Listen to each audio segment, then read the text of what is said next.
Saudara, Shalom. Hari ini kita bersama-sama kembali melihat tentang Injil dan relasi suami istri.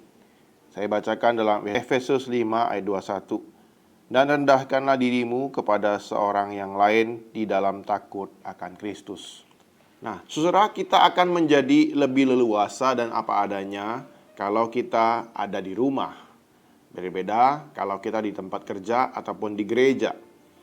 Nah, saudara, kita tidak perlu kosmetik lagi, tidak perlu tampil baik ataupun sempurna. Jikalau kita di rumah, kita akan apa adanya, tidak ada standar tertentu. Nah, di rumahlah warna asli kita akan terlihat, sikap kita, perkataan kita, bahkan emosi kita. Nah, saudara, itulah alasan mengapa kalau kita mengaku bahwa Injil Kristus sungguh telah mengubah kita perlu mengecek apakah orang rumah itu setuju, anak-anak, istri, ataupun suami setuju. Rasul Paulus benar akan hal ini. Dia tahu benar. Dalam suratnya bagi gereja di Kolose dan Efesus, ia menekankan bahwa Injil pasti mengubah cara suami istri dan orang tua dan anak berelasi di rumah. Mari kita lihat relasi suami dan istri dalam artikel ini. Efesus 5 ayat 21 seringkali dilupakan pembahasan tentang suami dan istri yang dibahas dalam Paulus di Efesus 5 ayat 22 sampai 33. Padahal ayat inilah kunci memahami perikop tersebut, bahwa ada kerendahan hati dalam Kristus, saudara. Nah, status dan harga diri pria dan wanita sama di mata Allah. Yang berbeda adalah peran dan tanggung jawab suami dan istri. Nah, jika kita mengakui bahwa Alkitab adalah wahyu Allah yang diinspirasikan oleh Allah, kita percaya bahwa pola Allah ini adalah yang terbaik bagi kebahagiaan manusia. Nah, seperti Kristus, suami mengasihi istrinya dan menyerahkan diri baginya, memimpinnya untuk hidup kudus dan tak bercela, mengasuh dan merawatnya seperti tubuhnya sendiri. Nah, salah satu area yang sering dilupakan adalah pentingnya suami menjadi pemimpin rohani. Gitu. Nah, suami memiliki tanggung jawab utama membawa anak dan istri hidup bergaul dengan Tuhan dalam firman dan doa. Nah, suami tidak bisa cari alasan dan berkata kepada istrinya, "Ya udahlah, saya yang cari makan, penghidupan, cari uang, yang realistis sajalah. Nah, kamu, istriku, kamu melakukan hal-hal yang rohani dan yang idealis." Nah, suami harusnya bertanggung jawab memberikan perlindungan rohani bagi istri dan anaknya. Berdoa senantiasa bagi mereka tanpa putus, agar mereka terjaga dari tipu daya iblis, tipu daya dunia, bahkan tipuan dari dirinya sendiri. Nah, salah satu implikasi konkret adalah suami perlu berinisiatif melakukan rekonsiliasi setiap ada konflik antara dia dengan istrinya, antara dia dengan anak-anaknya. Meskipun yang salah bukanlah suaminya, ayahnya gitu. Nah, seperti Kristus terus-menerus berinisiatif mencari dan berdamai dengan gerejanya, demikianlah suami mengambil langkah berdamai, meminta maaf, dan mengakui kesalahan. Itu tentang suami. Nah, bagaimana dengan istri? Nah, kalau bukan karena Injil, istri tunduk kepada suami misalnya, sangat sulit diterapkan di abad yang pertama, khususnya para istri. Di zaman itu, budaya Yahudi dan Romawi sangat merendahkan martabat perempuan. Nah, setelah menjadi Kristen, mereka dimerdekakan. Mereka dikatakan mereka sama di dalam Tuhan. Mereka punya alasan kuat untuk independen, untuk melepaskan diri dari penjajahan laki-laki. Mereka bisa merdeka dalam Tuhan. Nah, namun Paulus mengajarkan bahwa komitmen istri mendukung suami dan menundukkan dirinya merefleksikan komitmen istri kepada Kristus. Meski status istri sama dengan suami di mata Allah, namun ia dengan sukarela dan sukacita taat kepada suaminya. Nah, sebagaimana Kristus, pribadi yang kedua setara dengan Bapa, sepenuhnya ia tunduk kepada Bapanya. Nah, saudara, konkretnya istri dengan senang hati tunduk kepada suaminya bukan karena dia pandai cari duit atau suaminya tegas dan berwibawa, tapi karena itulah sikap Kristus Tuhannya terhadap Bapaknya yang ia kasih contoh buat umatnya, para istri. Nah, tentu tunduk itu tidak mutlak 100%. Bila suami berdosa ataupun mengajak istri berdosa, misalnya korupsi ataupun melakukan kecurangan, menipu orang, melarang untuk ibadah minggu dan sebagainya, ia harus lebih tunduk kepada Allah daripada kepada suaminya. Nah, sejak dari abad pertama sampai hari ini, begitu banyak varian situasi sehingga perintah ini menjadi sulit untuk dilakukan. Misalnya bila suaminya itu belum Kristen, bila suaminya itu sangat melakukan kekerasan rumah tangga, hanya sering mukul seperti itu, ataukah istrinya lebih rohani, lebih intelektual dan sebagainya, lebih bisa memanage emosi. Dalam setiap skenario tersebut perlu kebijakan surgawi. Nah, saudara, tentu bagian singkat ini tidak bisa menjawab semua pergumulan-pergumulan para istri terhadap suami-suaminya. Nah, bagaimanapun, apa yang firman Tuhan katakan hari ini adalah suami dapat berlaku seperti Kristus berkorban kepada jemaatnya. Bagaimana istri dapat berlaku seperti Kristus tunduk sepenuhnya kepada Bapaknya. Nah, kalau hati mereka masing-masing belum disentuh oleh Kristus, belum dibentuk ulang oleh Injil, tidak mungkin terjadi.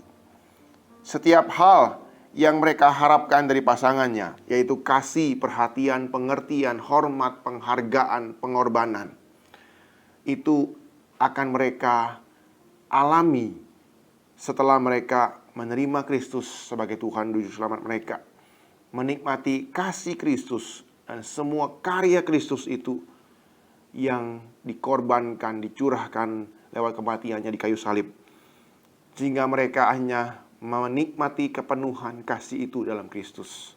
Jadi mereka tidak perlu menuntut semua itu dari pasangan mereka. Bahkan saudara, mustahil menuntut hal-hal tersebut kepada manusia. Hanya Tuhan Yesus yang bisa memuaskan hati kita. Nah, saudara, menuntut pasangan kita memenuhi kebutuhan dan kepuasan hati kita, itu hanya akan membuat pasangan kita menderita, menjadikan mereka boneka, dan menghancurkan hidup mereka. Nah, saudara, saat suami atau istri merasa bahwa ia telah memperoleh kasih dan pemenuhan diri di dalam Kristus Yesus, ia akan berhenti menuntut orang, menuntut pasangannya, dan justru ia akan membagikan kasih itu yang telah dia nikmati dalam Kristus Yesus kepada pasangannya. Injil akan melahirkan pola yang baru dalam relasi suami istri. Pertama, bila istri dan suami sedang berada dalam pihak korban, ia tidak akan mudah tersinggung ataupun tiba-tiba marah kepada pasangannya saat salah paham, karena kasih Kristus telah membalut egonya yang terluka. Ia tidak akan hanyut dalam mengasihani diri sendiri, merasa suami atau istri yang paling menderita sedunia. Nah, saudara, apakah orang seperti ini bisa ada di dunia ini? Mungkin, saudara, karena ia telah sadar bahwa Kristus selalu dekat kepada dia, menggandeng dia, dan ia tahu Roh Kudus selalu membimbing dia, memberikan sukacita, damai, sejahtera, penguasaan diri, dan seterusnya. Sukacita karena ia telah diselamatkan Kristus itu tidak akan mudah sirna karena sikap dan perlakuan pasangannya kepadanya. Yang kedua, saudara, bila suami atau istri sedang berada dalam posisi pihak pelaku, bila pasangannya kedapatan berbuat dosa ataupun kesalahan, dia tidak akan menjadi kejam ataupun dingin, menggunakan kata-kata pedas, menyakitkan ataupun balas dendam. Namun ia juga tidak akan diam saja ataupun cuek karena takut menyinggung pasangannya ataupun menjaga kedamaian. Melainkan ia akan menyatakan kebenaran dan dengan kasih menegur pasangannya. Nah, bisakah ada orang seperti ini, pasangan seperti ini? Mungkin, saudara. Karena ia sadar ketika ia bersalah kepada Kristus, yang ia terima adalah pengampunan dan pemulihan. Bukanlah caci maki ataupun penghukuman dari Kristus. Oleh karena itu hatinya akan terlebih dahulu mengampuni pasangannya, memulihkan pasangannya dalam kebenaran firman Tuhan, dalam hikmat Tuhan. Intinya saudara, dalam dua pola relasi ini ada sikap kerendahan hati yang Allah berikan, yang Allah contohkan kepada umatnya. Inilah rahasia kebahagiaan keluarga dalam Kristus. Nah saudara, pernikahan akan menjadi penuh air mata dan penderitaan jikalau itu dikuasai oleh kesombongan. Perlu kerendahan hati sehingga pernikahan itu menjadi luar biasa indah, menjadi sebuah cicipan sorgawi yang dinikmati oleh anak-anak Tuhan. Injil lah yang memampukan suami istri saling merendahkan diri, saling menghormati keunikan dan peran masing-masing, saling menerima dan melayani satu sama lain. Inilah resep keharmonisan rumah tangga yang dicari orang di sepanjang masa dan di manapun saudara di dunia ini. Jadi contohnya seperti ini saudara. Kalau ada pasangan suami istri yang belum percaya, bertanya kepada kita, Injil Kristus itu seperti apa sih? Nah, suami dan istri Kristen yang diubahkan oleh Injil Tuhan akan berkata seperti ini. Oh, kamu mau tahu Injil Kristus? Ayo datang ke rumah. Ayo tinggal bersama-sama kami 2-3 hari di rumah kami. Mari lihat kehidupan kami. Mari bersama-sama kami menikmati bagaimana kami berelasi, bagaimana kami membuat keputusan, bagaimana kami menangani konflik rumah tangga, mendidik anak.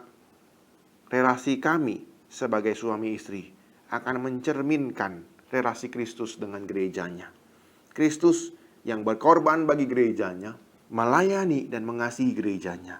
Dan gereja yang tunduk dengan sukacita kepada Kristus, dengan penuh ketaatan kepada Kristus.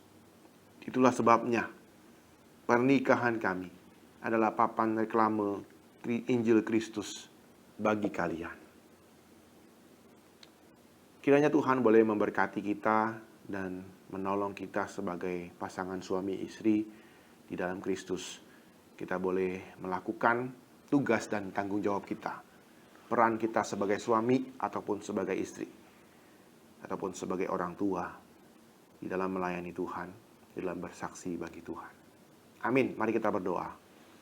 Tuhan, kami telah melihat bagaimana Injil mengubah keluarga Kristen, mengubah suami, mengubah istri, dan bagaimana mereka diubahkan sebagai orang tua juga di dalam sebuah keluarga. Nah, biarlah itu boleh menjadi cerminan Tuhan, kesaksian Injil Kristus. Bagaimana Kristus mengasihi gerejanya, dan bagaimana gereja sungguh menaati Kristus dengan penuh sukacita. Terima kasih Tuhan buat firman-Mu pada hari ini. Dan tolonglah kami Tuhan, setiap pasangan suami istri boleh bersaksi bagi Engkau. Dalam nama Tuhan Yesus kami ucap syukur dan berdoa. Amin.